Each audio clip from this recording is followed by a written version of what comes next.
Welcome back to another week of Instigating with Clarkey and Drury. I'm Drury, that's Clarkey, and we're very pleased to be joined by a great friend of the show. This guy might have the record. I think that this guy's been on our show more than any other guest, Clarkey. And when it's time to talk about baseball, we're approaching the All-Star break. Things are moving and shaking in Blue Jays land and in baseball in general. And hey, things are moving and shaking as well in the Canadian broadcasting world. And who better to talk about that than a man in the middle of it all, Mr. Rob Longley of the Toronto Sun. Longley, how are you, brother? It's good to have you back. Good. I'm going to get one of my pet peeves out of the way right now, because you mentioned the All-Star break, and that's cool. You didn't do anything. But like in 2 weeks or 2.5 weeks, when the All-Star break is over, everyone is going to talk about how the second half of the season is starting. That's not true. The second half of the season is going to start Saturday when the Jays play their 82nd game of the year. Right. Not when they play their 95th game of the year after the All-Star break. End of rant. And can we get rid of the All-Star games in all sports? Can we just actually baseball? I like one of the best. Baseball's fine because it's such an individual sport. Guys can try their best. Yeah, I'm fine with baseball. I mean, obviously, football could be the worst. Hockey has become an embarrassment. The NBA is an embarrassment. Yeah, all the other ones are embarrassing. Yeah, baseball, grudgingly, I would admit that MLB's done it right. The home run derby's been a massive success, and it's great fun. I think I've been to 3 or 4 of them, and like you guys said, right? I mean, it's an individual sport. It's pitcher on hitter. It's somewhat legit as far as all-star games go, I guess. And you got Pete Rose, barreling over the catcher in an all-star game and everything else. Is Pete in the Hall of Fame? Well, he's eligible to. He's now eligible to go in. You think he'll get in? Hard to say. Like, I get a vote next year, so if you want to bet on it, I could sort of get in keeping with Pete Rose. You pay me off, I'll vote for Pete Rose. Oh boy, cash a ticket. That opens up a whole new can of worms. Ryan, I want to say Ryan looks awfully clear tonight too, doesn't he? He's got a new camera, and it's unbelievable. New camera, who dis, right? Like exactly. Lighting is on point too. Yeah, everything's good. Everything is good. Look, guys, this show, it's a business expense. We're writing it all off. Exactly. That's camera. Right. Sean Cottrell. Well, we're not making any money on the show, so we better write stuff off. We are. Don't worry, brother. Now listen. Longley, there's lots to talk about, and we want to talk about the Jays, and it's been it's been mostly up. It's been mostly up. I can't believe it as we record this. 2.5 games out of first place. Like, oh my God, the Yankees are free falling. It's unbelievable. But before we dig into baseball, I want to touch on an article you recently wrote, and it has to do with Hockey Night in Canada. Now, hockey's over for the year. The draft coming up this week. It's going to be a big deal. Your article pointed out a number of things about Hockey Night in Canada and the broadcast these days, and you offered up some pointers, some things that they could potentially improve on. Tell us a little bit about what brought the piece on and what you've observed in recent years from Canada's really flagship sports program. It's this is going full circle for Clarkey and I. Clarkey will remember when we first got to know each other. That's right. We're talking back in like the mid '90s. Yeah. I wrote a regular column for the Toronto Sun called Airwaves. Yep. And I mentioned that to Ryan this week. Yeah. Yes. And then howdy Hogan here. It's the yes, that's right. It's the return of Airwaves, and it's I love it. A couple of my editors have been talking about it, saying we really need this because nobody in the country does it anymore. Right. Three of us in Toronto did it. Chris Zelkovich at the Toronto Star, Bill Houston at the Globe and Mail, and myself at the Sun. And I think it was very well read at the time. I used to think that maybe just people in the industry read it. It certainly was in the industry. Yeah. But I'm finding out now that just like I think I've done 6 of them over the last 2 or 3 weeks. It's not just people in the industry, man. The page views I'm getting on some of these stories are like pretty high. Like people just love to hear, they love to vent about what they see on television, right? Yeah. And they love to read other people's opinions about it.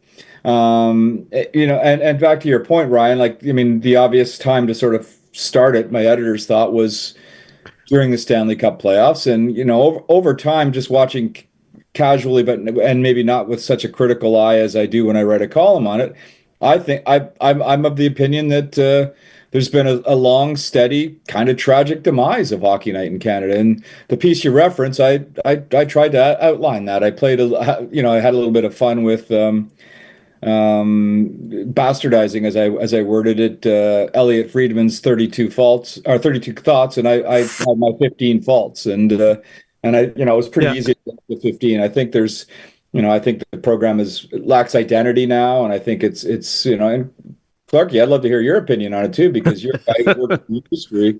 And it just doesn't seem to be. I guess the best way I could describe Hockey Night in Canada is it's lesser than the sum of its parts, because there are a lot of talented people on the air there, and there's a lot of Ron MacLean detractors, but he still should be able to be one of the better broadcasters in this country, given his reputation and his persona. But I just think that they've lost their way, and it's basically happened over the past decade or so.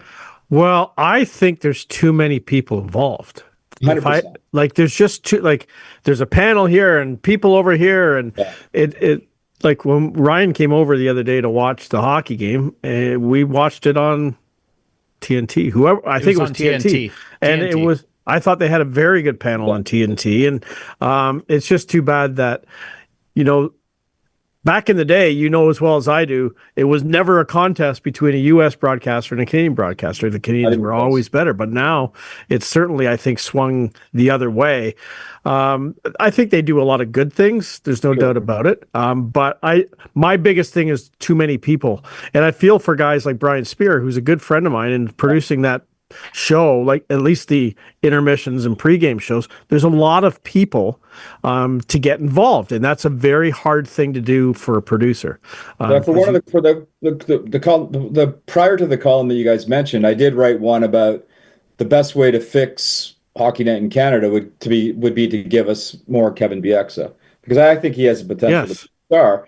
But the larger point is exactly what you just mentioned, Clarkey, because every intermission started from, it would be like Ron MacLean had to go to Kelly Rudy, had to go to Jennifer Botterill, they had to go to then to Bieksa, then they had to go down to Elliot and David Amber, and if they had somebody else, then they just go like through the line, like it'd be like, I mean, it was just way too many voices, and it was almost, it became scripted.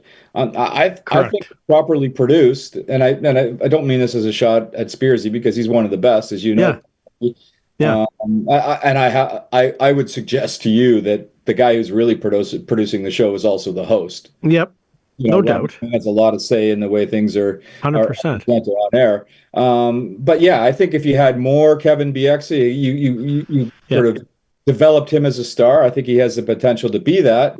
Then all of a sudden you're injecting some personality. Like Paul Bissonnette isn't for everybody, but man, he's entertaining.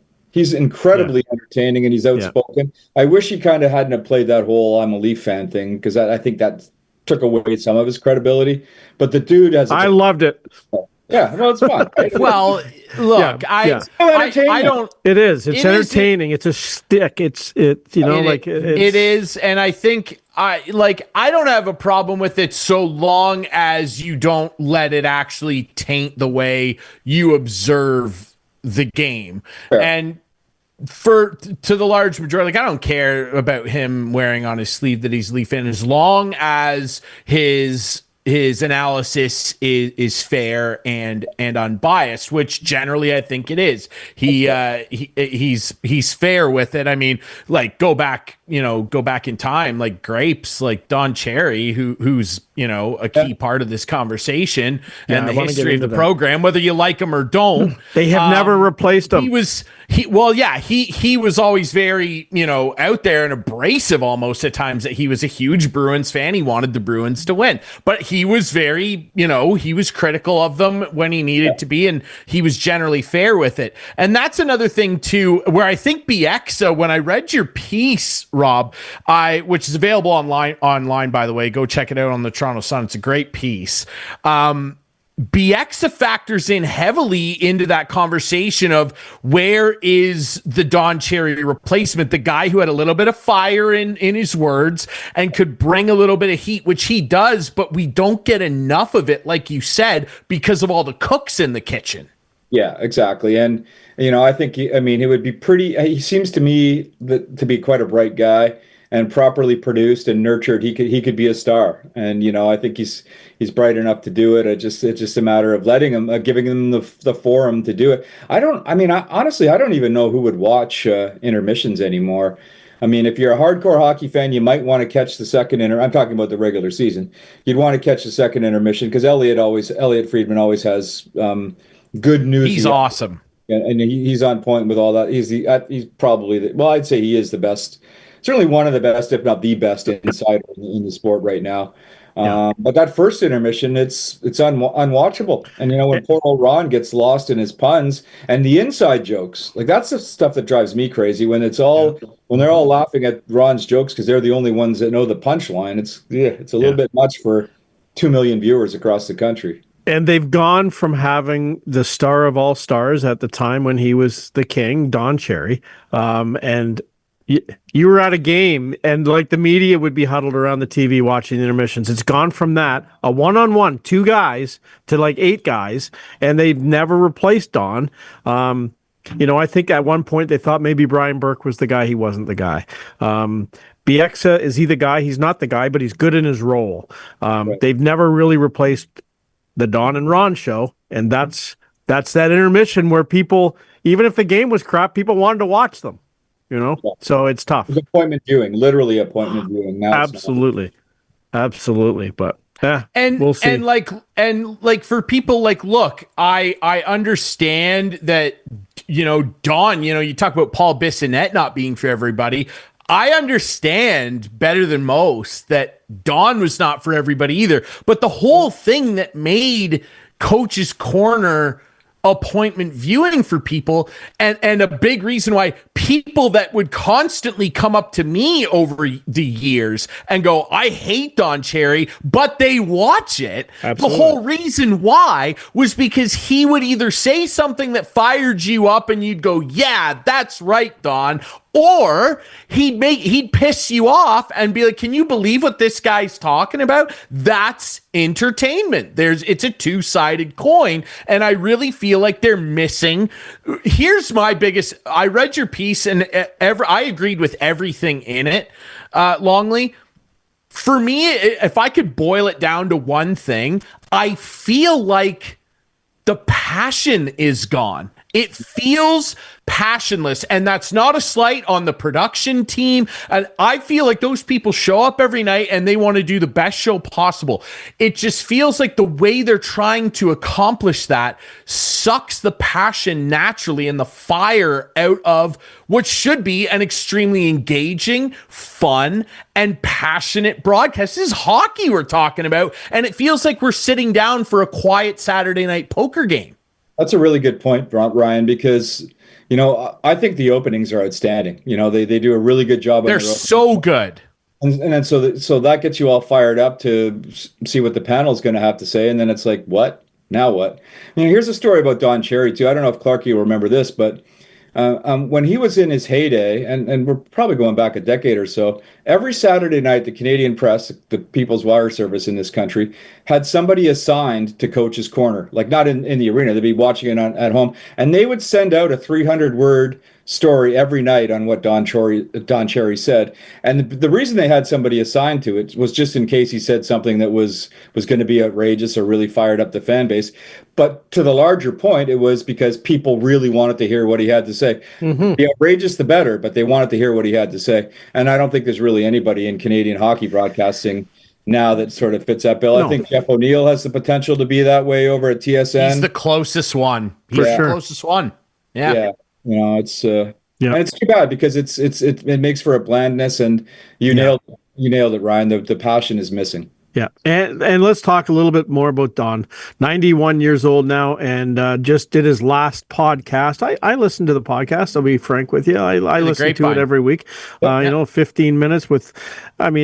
You can sort of see why Tim Cherry gets all the names wrong, because he grew up with his dad getting all names wrong, and unfortunately Cindy passed away not long ago, but he sounded very frail. He's 91 years old, still has it. You can tell he still has it, but just sounded really frail, and he gave his final toodaloo on last weekend. So I thought the telling one on his last one, Clarkey, was that I think almost every question that Tim asked him, Tim had to finish the answer. Like Don would sort of Yeah.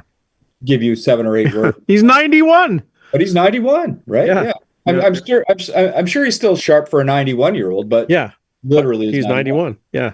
He's 91. Yeah, it's incredible, like an incredible broadcasting career. And I think that, I think that a lot of people do forget, for all his detractors, like I think that there are a lot of people, probably more that are my age and younger, that either don't remember or don't realize that Don was a very good coach and a pretty respected player in his day as well. Got into a couple NHL games here and there, but was a very good AHL player, multiple Calder Cup championships, and was a coach of the year with the Boston Bruins. And still to this day, I mean, if he walked into the Garden tomorrow, he would be revered by Boston fans. They consider Don one of their own. There's a street next to the arena named after him. There's a little street there. Like, they loved Grapes, and it wasn't just some guy, some blowhard like me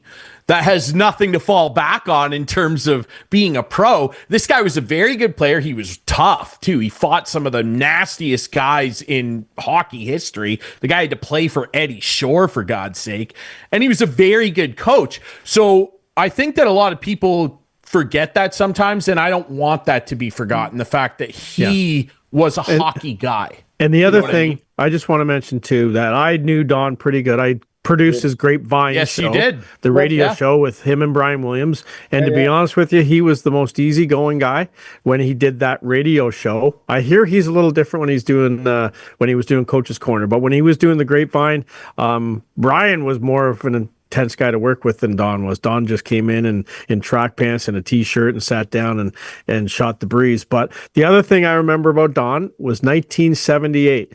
My family, we were in Florida for Blue Jay spring training, second year of the Blue Jays, and we were driving back home. We stayed in Atlanta one night, and I can't remember what team was playing the Flames that night, but we went to the Omni, and Boston. Oh, it was Boston. Boston was playing Atlanta, and after the game, Don was down by the glass talking to someone, and I went down and I got his autograph. So I was 12 years old at the time, and I got Don's autograph and told him I was from Toronto, and he was so nice to meet and just treated me like gold. So he was really nice. And he was always true to himself, right? You could say that, as he became this big persona and personality, the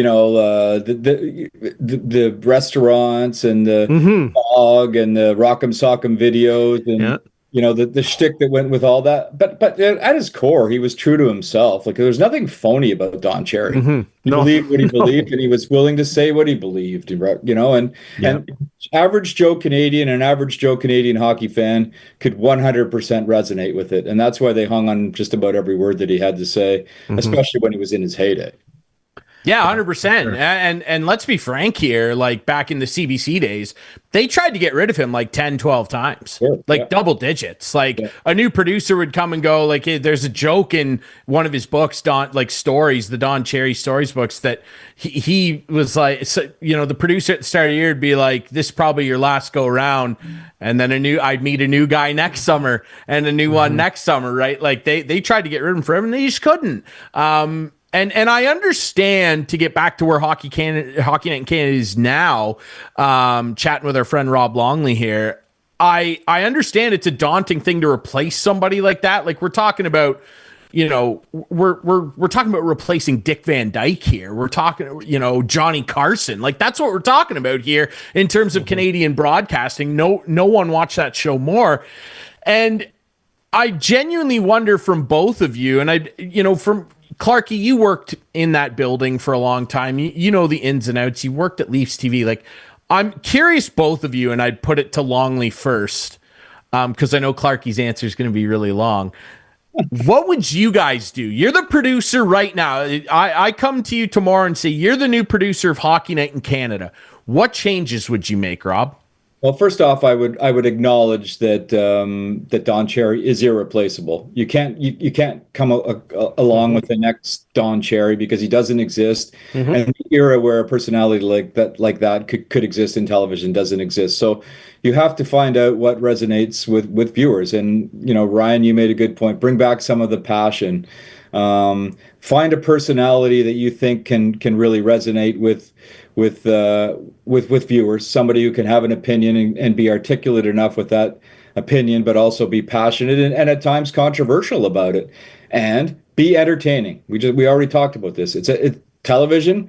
There's a responsibility to get information across because it's the nature of the program, but it's still entertainment, and it's hockey. It's 3 hours a night of entertaining television with a huge captive audience. Let's bring some of the passion and some of the entertainment value back to it. So you find a personality that you think you can work with. You scale back the number of voices that are on air, and then finally you take a real hard look and ask yourself if there are other alternatives to having Ron MacLean as the lead voice of Hockey Night in Canada, or to have Ron MacLean at least admit that maybe it's time that he changes his role a little bit to bring out the best out of some of the others around him, because he's not the star of the show, he's the host of the show.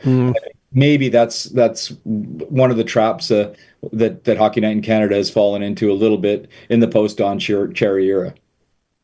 Clarkey, over to you. Yeah. I mean, Rob, you said a lot that I was going to say for sure. It's probably time for them to look at Ron and decide what's going to happen. They tried to redo what he is doing when they brought George Stroumboulopoulos in a few years back, and that didn't work out too well. That's a bold move. Yeah, that was it was a bold move, but it didn't work. Hometown hockey thing. Yeah, and I just want to say for the record, Sunday nights. Yeah, and I just want to say for the record, Clarkey, like before you continue here, I hate to interrupt you. I'm a gigantic George Stroumboulopoulos guy. I like George. I know George really well. And I think that they really did him dirty. I love George from when I was a little kid. I think he's one of the best broadcasters this country's ever produced, and I really disliked what they did to him. Go ahead. So yeah, a lot of what you said. They got to pare back on the amount of people. I think you got to take a run at James Duthie. If his contract is coming up, you got to take a run. You got to throw money at this guy. Man. He's the best hockey guy out there right now. The best host in the country, right? For sure. Oh, absolutely, man. Absolutely. And you gotta go get the best guy. And if you're gonna be, how long was this contract? 12 years? I don't even know. I don't know. How long was the new one? Yeah, and it's $11 billion too, right. So that's the problem. They spent so much money on the rights. They seem, in my mind, to go cheap on some talent, and you can't do it. You cannot do it.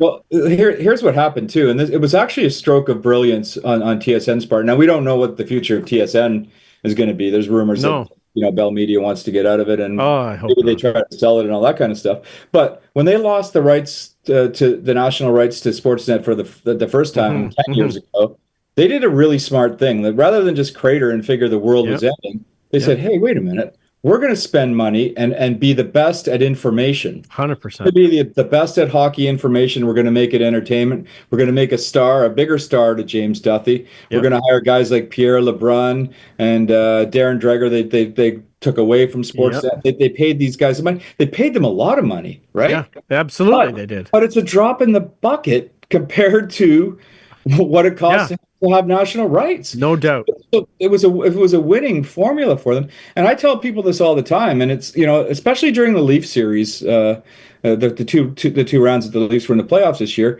As soon as the game was over, I switched over to TSN because their panel was so good, and they had all the post game interviews anyway.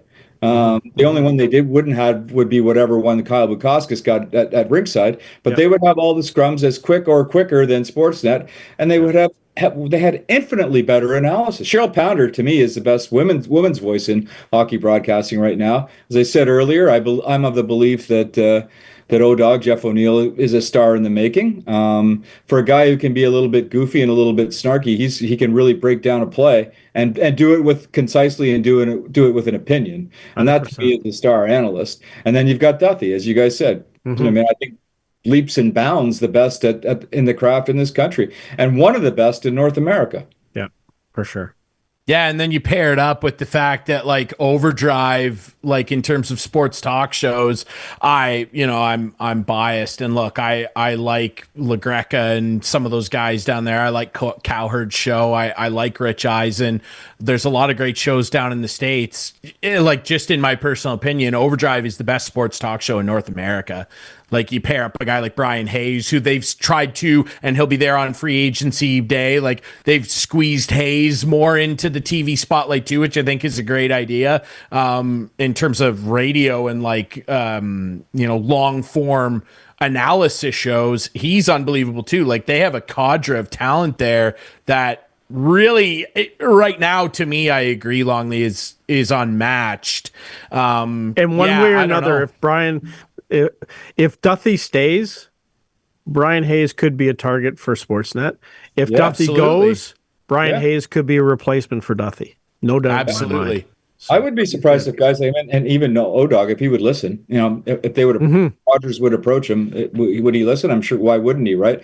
Even though, I mean, like, that is, you could argue that Overdrive is really the only franchise in Canadian sports radio anymore that's no doubt worth listening to, because there's other stuff that's worth listening to, but it's far and away the most talented and most popular sports franchise. But you know as well as I do. Know as well as I do. If they threw money at Jeff O'Neill to work 1 day a week, he's taking that over, getting into the studio 5 days a week. Yeah, he would be golfing so much. And speaking of that, Longley, if you're okay revealing how your day went, I know you were on the links. What went on? How did it go? A whole bunch of pars, like 8 or 9 of them. Wow. We like that? Okay. And like 3 or 4 bogeys, and then 4 or 5 holes that we don't really want to talk about right now. Okay, well, that's okay. Hey, 4 or 5 is better than 9 or 10, right? Okay, it was golf. I don't get upset one way or the other anymore. It's just good to be out. So I went golfing this past weekend with Ian Doig, and we're going to see some footage of that later in the show. But here's what Ian brought to my house on Saturday when he showed up. He brought a copy of the Toronto Sun. And I'm like, they still make the Toronto Sun, like a hard copy. I was kidding. I hadn't seen one in probably 7 years living out here. I don't see them in the stores. But it was like walking down memory lane. Look, there's Rob Longley's article. Frank Ziccarelli. Zick's still around. Zick is still around. Zick's one of the few that's been around longer than me. Zick started there in like 85, I think. Yeah, Zick's been there forever. Yeah. So it was sort of neat reading the articles and seeing all the guys I used to hang out with, and there's the Sunshine Girl on the back page too, eh? Still Sunshine Girl is still there too. Oh yeah, and we don't need to get into the Sunshine Girls. No, I think they're like retro Sunshine Girls now, though. I don't think they do. I don't think they shoot them anymore. No. That's what I mean. It looked like they were the retro girls. Anyway. Yeah, they're ones that sort of like they're still there though. Anyway, it was neat to look at it. Well, speaking of retro, and I mean by retro, I'm talking 2015, 2016. Are these Blue Jays legit as you look back at them there? Like there's Kirk with another hit. Excited? I'm trying to convince Yecker. What a fire hydrant that guy is, eh? Sure. He's spraying the ball all over the place. I'm trying to get Clarkey excited about these Jays. We're going to the Cubs game in August. Is it legit? Yes, we want to go see my Cubs in August. Is this legit? Should Toronto be excited? Give me a 10-word definition of legit first, and then we'll talk. Can they contend? Can they actually be competitive, make the playoffs, and win playoff games? Yes. Okay. They can. Wow. We changed our tune, from the beginning of the year. It's easy, though. It's so easy to make the playoffs in the American League in modern-day Major League Baseball now. But let me ask this, and Ryan brought it up last week. Have they made internal improvements? Well, they're collaborating to make sure that they can make some internal improvements. So we don't know yet. Scherzer looked pretty good tonight, and he could be key to hold this whole thing. But the other thing and this is why it's so difficult getting a handle on this team, is tomorrow he could wake up and his thumb will be like correct again, and he's done. And it will be, or something else. Yeah. So the team is flawed, right? It's like I don't know how they got to this point with a 3-man rotation, which is essentially what they've been doing since week 2 of the season. Well, their but bullpen is good. Yeah, but their bullpen was good. Their bullpen is showing some cracks right now, and Yes. and they're getting beat up. And that's the worry. Not so much that they go through some ups and downs. That happens to every bullpen in a 162 game season.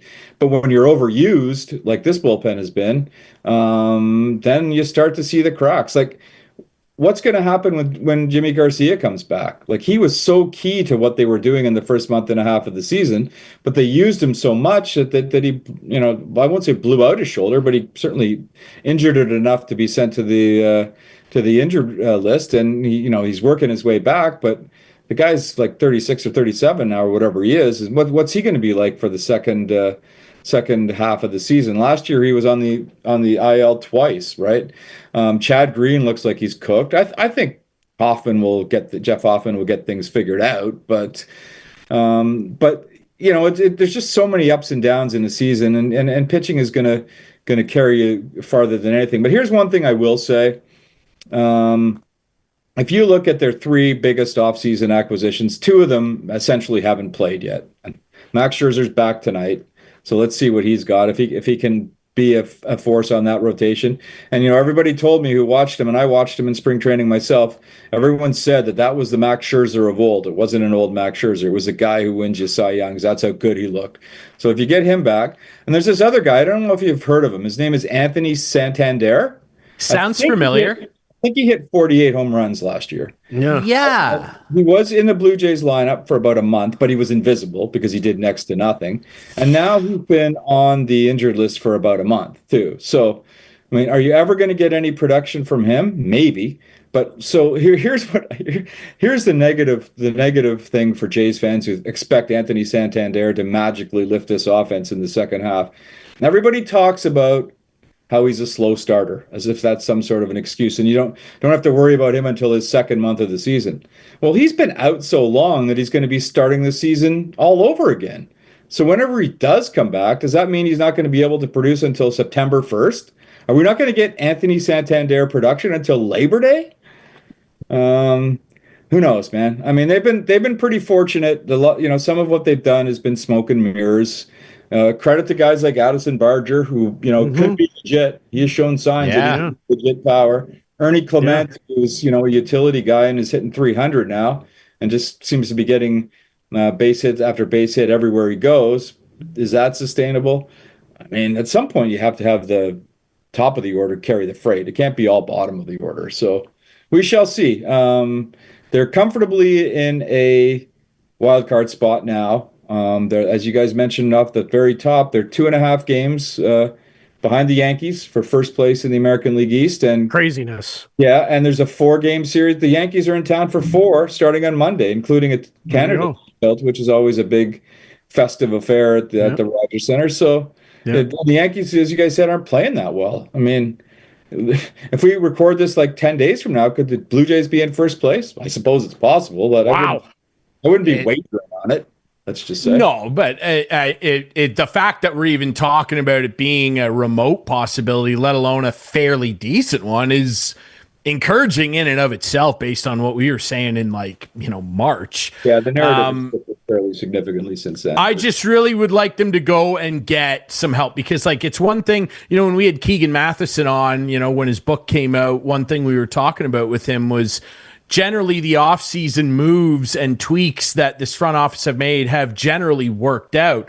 And I brought up to him the thing that's frustrated me about the front office is that they don't make the big swing during the season to patch holes that they're seeing. So I wonder, can they go out and buy low on a really good talent like Luis Robert? I think the White Sox would love to be rid of him, especially with his contract coming up. Could they go and do that and reignite his bat? One of the most exciting young players his first couple years, and he just looks lost out there in White Sox land where everyone looks lost. I would love to see them go and get Sandy Alcantara out of Miami, man. My God, could you imagine adding Sandy Alcantara to this rotation? I mean, the guy throws 100. I think we say this just about every year that, this is the most important trade deadline of Ross Atkins' career as general manager. Yeah. But in this case, there probably is some truth to it, especially as long as they're still in the hunt 5 weeks from now when the deadline arrives, because they can't be sellers now. Not when you spend $5 million. No. You got to be some form of buyer, and I don't think you can be just a bit buyer. I think you have to be an aggressive buyer. This is the time where you try to do what Anthopoulos did in 2015. Obviously not easy to do, but get an impact bat, get an impact starter, and get some depth for the bullpen. It's going to cost you to do it, but here's the other thing about all that. We've talked a lot this year about how weak the American League is overall. And as we're sitting here today talking about the Jays contending, despite it really has been a mediocre season, having a shot at the division, isn't this the kind of year where all in, or as close as you can get to all in, is should be the way to go? I mean, to me, it's almost a no-brainer. You're losing Bassett next year anyway. You're going to be losing Bo Bichette next year. I mean, this is the time. This is the time to not just fill holes, not just to add depth pieces, but to add serious impact pieces and make a fun run at this. Fans are still going to the place, Clarkey. I know they are. 30,000. They're doing it. It's They're doing it. Yep. Well, fan base is ready for this, right? They're proving me wrong something. right now. Those guys. Yep. They're in third gear right now, and Ross and company could floor it and get them into fifth, sixth gear for sure. with some real. I nice still agree with Rob though. It's smoke and mirrors and a lot of flaws. Well, sometimes smoke and mirrors can guide you somewhere, man. When everyone else is smoke and mirrors too. I can say the same thing of just about every American League team. You know me, you guys. I'm a glass half full guy. So let's go. Yeah. So it's been smoke and mirrors to this point, but yeah, maybe you do get Anthony Santander back, and maybe Scherzer is Cy Young form, and maybe Jeff Hoffman does figure it out, and maybe Vlad Guerrero Jr. goes on a massive tear, like the Sportsnet broadcasters tell us every night is just around the corner.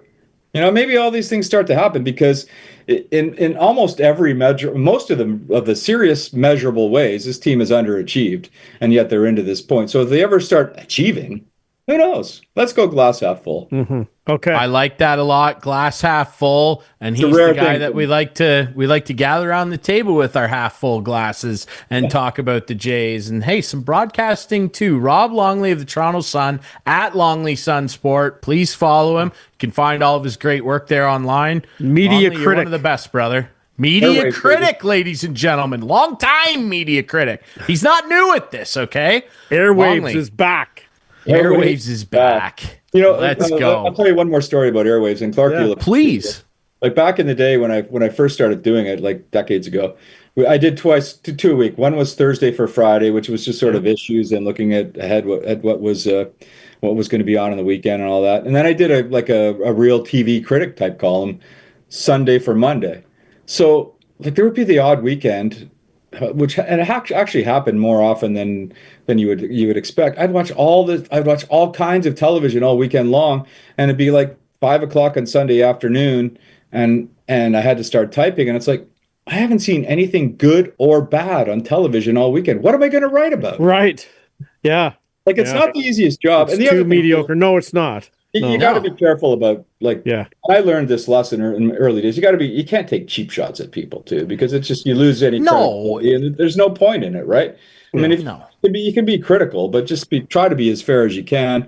And when I did it back then, and Clarkey was a guy that would help me out at times, but I had people like some big names, guys that went on to be big names in the industry that were very helpful. Like I could phone them up and say, like people that actually produce stuff, I could phone them up and say, listen, I saw this over on X network. I know it wasn't your network, but was it as bad as I thought it was? And they would be honest with me. They'd say, no, that wasn't bad at all. It was just a little glitch in the truck. You probably don't want to mention that. But if I said it about their network, they would admit, yeah, we effed up there, right? They would.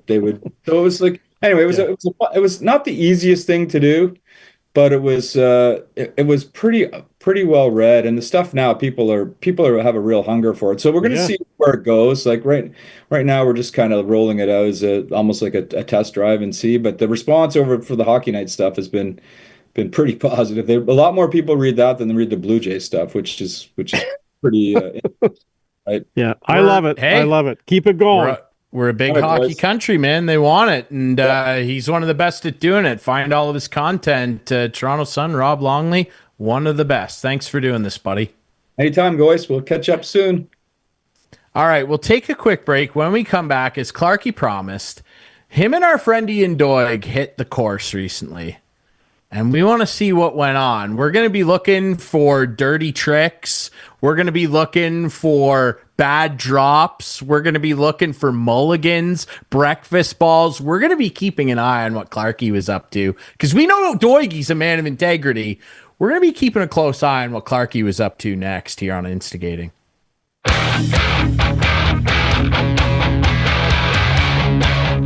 Welcome back to Instigating with Clarkey and Jury. Thanks to our buddy Rob Longley of the Toronto Sun. Follow him at Longley Sun Sport for all of your, of course, Blue Jays news. Right. Big on the Blue Jays beat and your Canadian broadcasting. They're proving me wrong opinions. right now. I'm admitting it. I'm admitting it. They're proving me wrong. They're playing well. They are in a spot to contend. There's a lot of baseball left, though, and they got to keep this up. And they do need to make improvements. They do need to make improvements, and Ross cannot sit on his hands. Let's see some action here. God, absolutely. If Sandy Alcantara, come on. Let's see what happens. And maybe that's a pipe dream, but people thought that back in the day when they went out and got David Price. That's literally the comparable here. Like Sandy Alcantara is on that type of level. Okay, let's get him. Let's go. Out of Florida. Let's go. Come on. Yeah, throwing that 99-mile-an-hour turbo sinker. Let's go. Come on, dude. I love Sandy Alcantara, if you can't tell. Listen. Yeah. Talking about competition and competing, you and our friend Ian Doig of the Ian Doig Golf Academy, look it up. You want to improve your golf game, Ian Doig will help you do it. Yeah. And I wonder what occurred this past weekend. You two got together for not 1, but 2 days of golf. Well, I got some news. Tell us where you played and tell us what happened. Got some news even to that. So Doigie came down Saturday. Yes. And our 2-day golf event actually turned into 3. Wow. You almost played a full tournament? Opening day was a little different. So we had dinner in Grand Bend. And Adam, you can roll it in. We had dinner in Grand Bend. And as we're walking back, we discover a mini putt course in Grand Bend. Oh, no. So Doigie and I decided to hit the mini putt course. And it was a back and forth seesaw battle. Look at this shot Doigie had to make. Now, Ian didn't get his camera out. So most of this viz is me shooting Ian at the mini putt. What do you think the final score was between Ian and Clarkey at the mini putt? Not final score, but who do you think won? So I, along with most of our viewers, would probably be compelled to say Ian Doig. But here's what I'll say, though. We've heard Doigie on this program in previous years talk about how back and forth his putting can be at times. So I'm actually going to throw a little bit of faith your way. You're my guy. Okay. Did you win? Well, this particular hole, like he sent it over, like there's a fence there at the back, it bounces out. Like it's tricky. It's not just putting, right? And look at him. He's not happy with what's going on. But we get down to the last hole. Okay. So the 18th hole. And were you tied? We were tied. Oh my God. Going to the 18th hole. The 18th hole is a little different. So basically you get it up this ramp, and if you get it in the hole, it's a 1. If it falls down and disappears, it's a 2. Look at Ian's putt. It didn't make it up the ramp. Oh no. He didn't weight it properly. So now he has to hit this into the hole for a 2, and he did it. So he got his 2. So now I have to just at least get it up the ramp. If I get it up the ramp, we tie. If I get it in the hole, we win.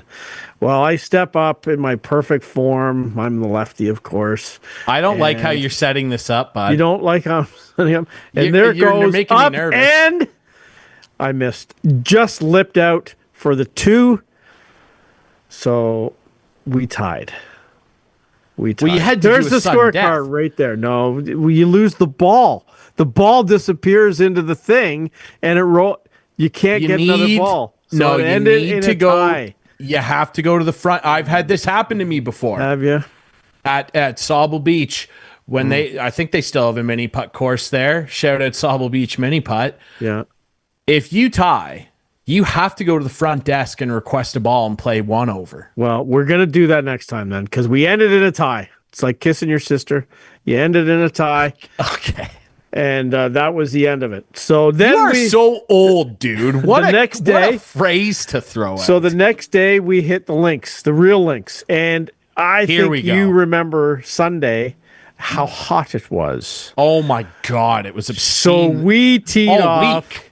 We teed off at 4:30 Sunday afternoon, so it wasn't too terribly hot at that point. It was down to about 43 with the Humidex. And we played a beautiful golf course, as you can see. St. Thomas Golf and Country Club, a private course. That's a beauty. Ian got some access, and we played, and I played terribly. Ian didn't putt great. He he did everything else great. His mini putt. Ian shot a 75. I shot considerably higher. No doubt about that. But tell us what you shot. Just give us the you know number. what? It was over 100 for sure. I don't even know, to be honest with you. I had some DNFs in there too because I just got frustrated. My game is awful right now. Awful. Like it was terrible. However, the next day at Green Hills, first par 3. Look what Clarkey does. There's the ball mark right there. Look at the ball right there. That's my tee shot on a par 3, and it's pretty good. I two putted that for my par. Disappointing. Disappointed. I know. I'm not happy with this. Way better. I played way better on round the second day. Ian gave me some pointers on round 1, and I put those into effect on round 2 at Green Hills, which is just on the west side of London. And what'd you shoot?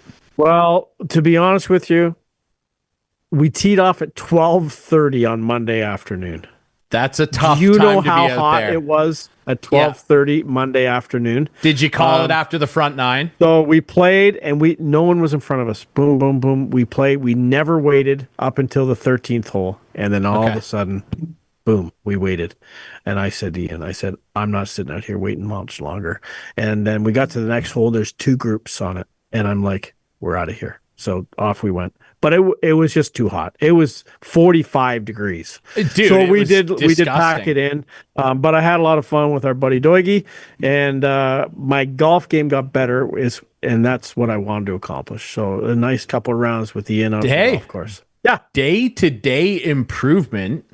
That's why you go see our friend Ian Doig. Ian Doig Golf Academy. Yeah, he gives me a lot of stuff, right? He gives me, it's like, oh boy. But there was 2 things that finally clicked, and he's like, Clarkey, I've been telling you this for 5 years, but it finally clicked. So anyway, and that, so there you go. It helped. Hopefully I can carry it on. The key is, Ryan, you gotta play. You gotta practice. Because I can't expect in 5 weeks, if I just hit the links again, I'm going to be good, because I'm not. Anyway, so there you go. How much time we got left in this show? We got a few minutes. What's left a few? Here. How long is a few? We got like 10 minutes. Okay. We got so where are we going next? Well, we got Evander 10 minutes Kane for sure. traded. Yeah. Free agency's coming up. Free agency's coming, man. A lot of chatter around your favorite hockey player of all time, Fancy Pants. There's a lot of chatter about Mitchell Marner. Yep. Vegas. A lot of chatter. Vegas. Yeah. San Jose, Columbus now, apparently. I saw Chris Johnson. Go to Columbus. Go ahead. I saw that the rumors are that they could be, I heard LA's in the mix, of course. Carolina will be in the mix. I heard even Dallas is, which I don't know how they'll pull that off. They'd have to move a lot of money. No, trade for Rantanen. But I'll tell you what though. Apparently Columbus is shoving their chips to the front of the pile here. And is his number going to be 14 and a half million? 14 and a half. Columbus is allegedly willing to set him up next to Adam Fantilli for the next 7 years at 14 and a half sheets. Wow. Boy. Trevor Zegras traded. This guy's stock has Zegras? dropped a lot. Well, look at what he was traded for. I mean, I'm not trying to be disrespectful to Ryan Poehling, but I mean, Ryan Poehling was a better college player than he has been a pro so far. You know, God bless the kid. But yeah, I mean, talk about selling low. I think that ultimately that had a lot to do with them hiring Quenneville, and Quenneville probably had some input on that, saying, look, I don't think I can really work with this guy. And I think that Pat Verbeek, you know, people forget the little ball of hate. He's the GM down there. I think he's the president too. And I think that he was kind of over the shenanigans. Just, okay, yeah, you score 3 nice Michigan goals a year, but where's everything else? That's it. There's serious exactly. concerns. I agree. There's There's serious concerns about his, like, overall As there should be. hockey acumen. Yeah. Like the skill, the hands, all of that, like the physical skill attributes are in abundance. I mean, watch this guy in the shootout and you're like, whoa, like there's not a lot of guys that can do that. It's just there's some serious concern that he's going to have an opportunity to answer. And keep in mind, he's 24. Yeah. But there's serious concerns about his hockey IQ. And, well, you're going to have some pretty talented young players in Philadelphia. That Michkov kid, I don't know if you know, he's pretty good. Yep. New coach. Luchenko. Hello. Send him back to Guelph, though. But, yeah, new coach. Tockett's got another talented young center with a little bit of, you know, I don't want to call it a personality issue, but certainly some on-ice deficiencies, we'll call it, to work with. Just getting out of that situation with Pettersson and Miller and all that. Yeah. There's another big storyline, too. Like, are the Canucks going to try and trade Elias Pettersson? They have until July 1st to do it, and then the no move kicks in. So, Yeah. I personally don't think they should.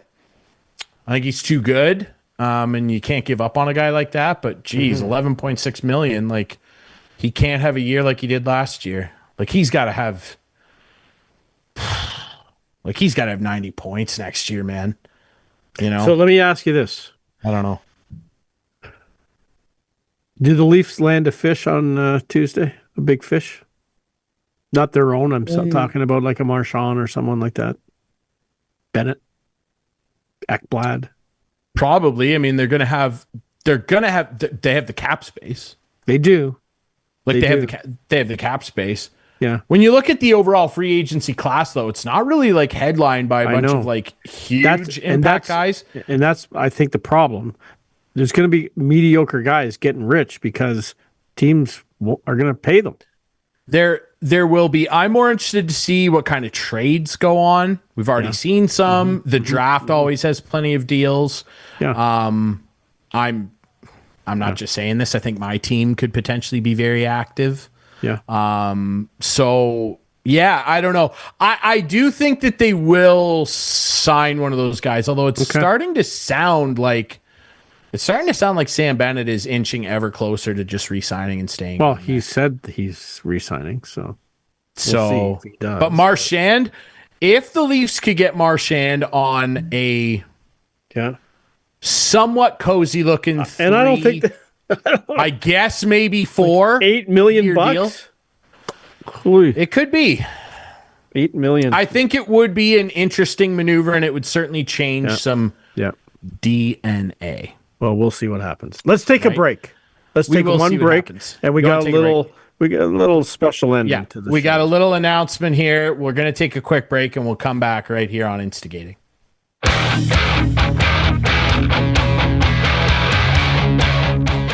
Welcome back to Instigating with Clarkey and Drury, wrapping up another week here. Thanks to our buddy Rob Longley of the Toronto Sun. Look, myself, Clarkey, and we've got producer Adam up here. We've got some sad news, but we've got some good news too. The good news is the show will continue. The show is continuing. We're going to be keeping it going. You're still going to be able to find it on our YouTube channel. You're going to be able to still follow us on social media at Instigating Pod. Find it on all your favorite podcast apps, Spotify, Apple, all that good stuff. Show's not going anywhere, but unfortunately, this is the last show that we are doing with our friends at Whiteman TV. It's a sad day. We learned recently that our friend producer Adam here is, taking on a new position at work. He's just not going to be able to have the time to be able to be with us and produce the show. And can't believe so that. we're going to be. Yeah, it's no time for our tough. show. It's going to was be my tough. decision. It wasn't his decision. Careful, Adam. Yeah. When we found that out, though, we were obviously a little sad. And in the near future, Clarkey and I are going to take a little bit of time off. Not a long time. We're actually probably going to pop on here in early July with a recap of some free agent frenzy stuff in hockey. Clarkey and I will pop on here, and we'll have some news for you then about what the future of the show looks like on, the TV side of things. But before that, we just want to say thanks so much to our friends at Whiteman, particularly producer Adam, who's been with us every week, every step of the way, making us look good, making us sound good. Dude, it's been such a pleasure to do this with you. You actually produced our old show way back in the day at CKNX, MWO Sports. How long has it been, that show? Adam? Oh, Adam, you've been producing shows for us. It's got to be 9 years. At least. I mean, I think it goes back to 2016 or 17. This is definitely the longest running show in Midwestern Ontario. There you go. Absolutely. Oh, yeah, I would agree. And producer Adam is probably the only one. Well, and producer Adam has been at the heart of that. He has. And, he's been around. He's come out to events and hockey and golf. He's been there for us, and he's been great. So we definitely wanted to bring you on today and say thank you. And we're going to, I'd love to say something to make you cry, but I don't know where I could go to do that because it's got to be a sad moment for you to be leaving this show. Oh, it is. Yeah, I'm going to miss you guys, of course. Come on. Well, what's your favorite moment of the show, Adam? Do you have one? Oh, you were just mentioning, you prompted me when you were talking about going out to events, and definitely having that one we had at the golf course that Doig brought us to. We had Nelson on. Yeah. That was a really cool show. We got Ryan to actually do some golfing. That was a lot of fun. Yeah, and you liked my outfit, you told me that day, too. I did. Your outfit was fantastic. I told Ian I was going to wear it on Sunday. I said, I'm going to get my outfit on that I wore on the show. And he's like, if you do that, we are not going to this golf course. Ian and I didn't. Don't worry. That's good, man. One of my fondest memories was, I think, during COVID. Yes, it was definitely during COVID. When the Leafs were eliminated, Adam and his lovely wife, Jen, sent me a cherry pie. Yep. They did. They got me a cherry pie, and I was so appreciative of that cherry pie. And I'll never forget the moment because I left it in the box, and I just cut the pieces, right? And then I lifted it up when I was done. And underneath it, written on the box, was "Go Habs, Go." Yep. Oh, and I had this thing in my house for like a week because by myself, I was just eating a piece a day. But do you remember when we dropped that off? You were like, "Do you want to come in for a visit?" And I was like, "No, not really." Knowing what was down below the whole time. Yeah. He knew what he had left. Oh, yeah. He knew what he had left. And it was didn't COVID, want to be there. I remember because I did a little TikTok and I threw my mask over it at the end. Yeah, I remember that. So that was one of my fondest memories of dealing with Adam. But yeah, it's been good. Yeah, it's been fun. Yeah, absolutely, man, dude. No, it's been a really fun journey. I mean, it's been Adam, say something, or Ryan, say something. This is the fourth season. Say something. I can't say something. Sentimental. To make him cry. Well, I am sentimental.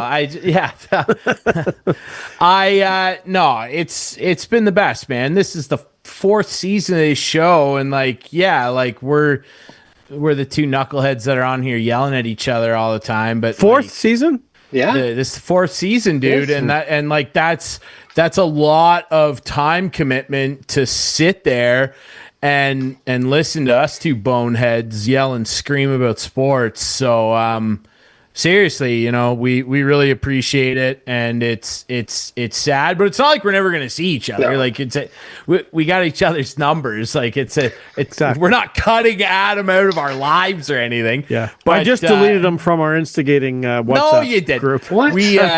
I'm kidding. But we're gonna get together soon. We're gonna have a little barbecue. It's gonna be fun. And we just wanted to say thanks to Whiteman for being so good to us, and thanks producer Adam for being the very best, dude. You are the Nathan McKinnon of producers. Wow, That might thank make you. him cry right there. Yeah, Yeah, that is intense. I like that. Nathan McKinnon of If that producers. doesn't do it, well, seriously, dude, thanks so much, and thanks to all the viewers on Whiteman. The show's not stopping. No, you can still brief watch break. us on YouTube, and will be exciting back news soon. coming up. We'll be back soon with exciting news about the future of the show on the TV side, but the podcast not going anywhere, YouTube not going anywhere. We'll have some news for you soon. So for the final time, you can watch this final show on Friday at 8, Sunday at 9 with our friends on Whiteman TV. That's channel 6 for our Whiteman subscribers. You can find the podcast on all your favorite podcast apps, and you'll still be able to. You can still follow us on @InstigatingPod on social media, and we'll have news for you very soon about the future of the show. I'm Ryan Drury. That is Chris Clark. That is producer Adam. Thank you so much, Whiteman TV, and we'll see you down the road. I think I see a tear. Go Avs, go.